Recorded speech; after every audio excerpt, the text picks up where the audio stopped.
ندی کے پاس سیبوں کے 2 پیڑ تھے۔ بہار کا موسم آنے ہی والا تھا اور وہ دونوں پیڑ پھل دینے کی تیاری کر رہے تھے۔ ان میں سے ایک پیڑ بہت زیادہ طاقت والا تھا اور دوسرا پیڑ اس کی نسبت بہت کمزور تھا۔ اب ہوگا تمہارا اور میرا مقابلہ، دیکھتے ہیں کس پہ زیادہ میٹھے میٹھے سیب لگتے ہیں۔ میرا کسی سے کوئی مقابلہ نہیں، جو میری قسمت میں ہوگا مجھے مل جائے گا۔ ڈر گئے تمہارا مجھ سے ڈرنا ہی بہتر ہے۔ تم ٹھہرے ایک کمزور پیڑ، میں ایک طاقتور پیڑ، اور سبھی پرندے مجھ سے دوستی بھی کریں گے، کیونکہ بہت جلد میں ان کو میٹھے میٹھے سیب جو دینے والا ہوں۔ جو پرندہ اپنے گھر سے کھانے کی تلاش میں نکلتا تھا وہ سب سے پہلے ان 2 پیڑوں کی طرف آتا تھا اور کچھ نہ کچھ کھانے کو تلاش کرتا تھا، اور آ کر دیکھتا تھا کہ کیا یہاں پر پھولوں سے سیب بنے ہیں یا نہیں۔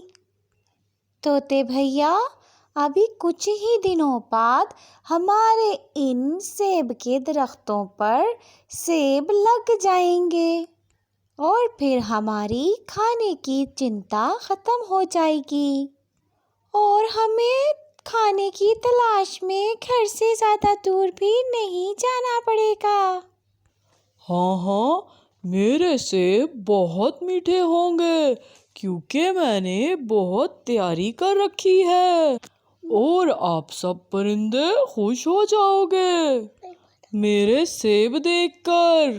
پیڑ بھیا، میرے وشال پیڑ بھیا، اسی لیے تو ہم سب پرندے آپ دونوں پیڑوں کو دیکھنے آتے ہیں کہ کب آپ پر میٹھے میٹھے سیب لگیں گے، اور ہم سارے پرندے بڑی بے صبری سے آپ کے پھل کا انتظار کر رہے ہیں۔ پر چڑیا، وہ جو میرے ساتھ والا پیڑ ہے وہ اس بار لگتا ہے میٹھے میٹھے سیب نہیں دینے لگے گا، کیونکہ وہ بہت کمزور ہے اور اس پر پھول بھی بہت کم لگے ہیں۔ اتنا غرور اچھا نہیں لگتا میرے دوست، وقت کے ساتھ ساتھ پھل لگ جاتا ہے۔ میں اگر کمزور ہوں تو کیا ہوا، ہوں تو میں بھی تمہارے جیسا ایک سیب کا پیڑ۔ خبردار، چپ کر جا، اگر تو نے کبھی مجھے اپنے جیسا پیڑ کہا اکھاڑ کر رکھ دوں گا تمہیں جڑ سے۔ ارے، آپ تو ایسے ہی لڑ رہے ہیں، جب پھل لگے گا تو دیکھا جائے گا۔ وقت گزرتا گیا اور دیکھتے دیکھتے دونوں پیڑوں کے پھولوں میں سے سیب نکل آئے۔ واہ وشال پیڑ جی، آپ کے اوپر تو بہت زیادہ مزے کے سیب لگے ہوئے ہیں۔ جب یہ سب پک جائیں گے تو کیا شان ہوگی آپ کی، اور ہر کوئی آپ سے دوستی کرنا پسند کرے گا۔ اور میرے ساتھ والے پیڑ کو دیکھو ذرا، اس کے اوپر تو بہت ہی کم سیب لگے ہیں۔ تھوڑے ضرور ہیں، لیکن میرے سیب تم سے زیادہ میٹھے اور مزیدار ہوں گے، کیونکہ میں ہر وقت اپنے من کو خوش رکھتا ہوں، اور آپ ہر وقت دوسروں کا برا ہی سوچتے رہتے ہو۔ کوا دونوں کی لڑائی دیکھ کر بہت خوش ہوتا ہے، وہ تھوڑا اور مسالہ لگاتا ہے۔ ارے چپ کر جا کمزور پیڑ، اگر ہمارے بڑے پیڑ کو غصہ آ گیا تو وہ تمہیں چھوڑے گا نہیں۔ ایسے وہ کمزور پیڑ ڈر کے مارے چپ کر جاتا ہے۔ پھر چڑیا اور طوطا وہاں آ جاتے ہیں۔ ارے پیڑ جی، آپ کیوں رو رہے ہو؟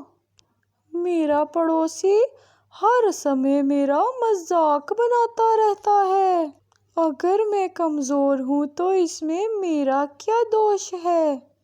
آج پھر کوا اور وشال پیڑ مل کر میرا مذاق بنا رہے تھے۔ آپ چپ کر جائیں کمزور پیڑ جی، ہم ابھی وشال پیڑ کے پاس جا کر پوچھتے ہیں۔ وشال پیڑ جی، آپ اپنے پڑوسی سے پیار سے کیوں نہیں رہتے؟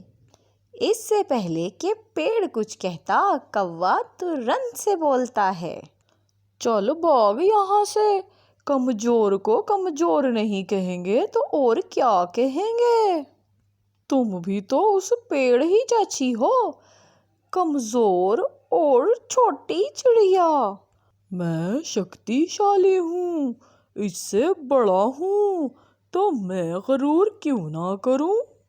اپنی طاقت کا، اپنے پھلوں کا۔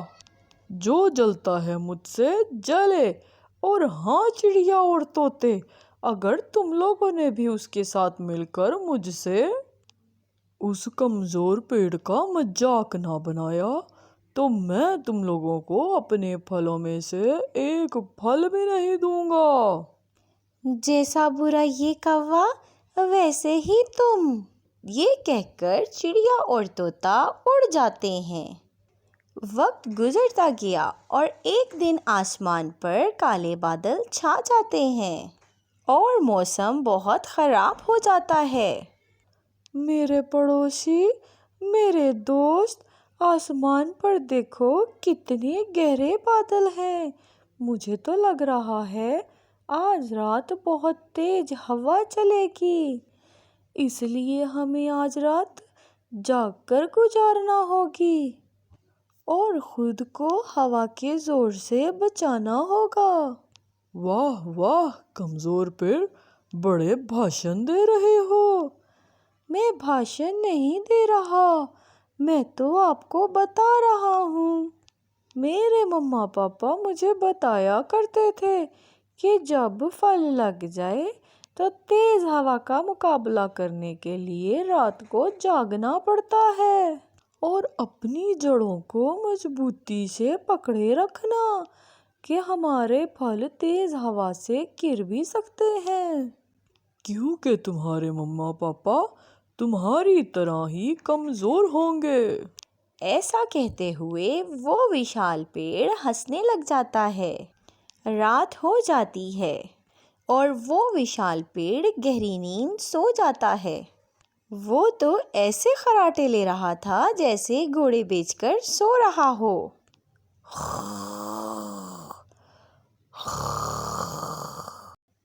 کمزور پیڑ پڑوسی جاگ رہا تھا۔